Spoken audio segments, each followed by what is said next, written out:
ريتكم تسمعوا هذه القرمشة وجبت لكم ريحة رمضان شوربة وبوراك يما قريب قريب يوصل ان شاء الله بربي ان شاء الله. اليوم جبت لكم الوصفة نتاع البوراك ولكن الشوربة نديرها لكم سيت سيمان ان شاء الله. واش درت في هذاك البوراك؟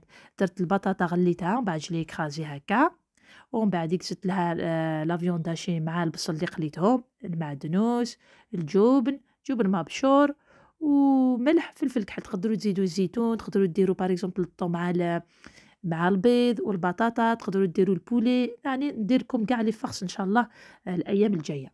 هنا نجيبوا ورق الديون نتاعنا نكوبيوها هكا اون دو ونحطوا لا فارس على شكل مثلث في الوسط. شوفوا كيفاش راني ندير الصوره لا فيديو راهي واضحه. هنا درت له شويه تاع الفرomاج ودرتها باش ما تحليش.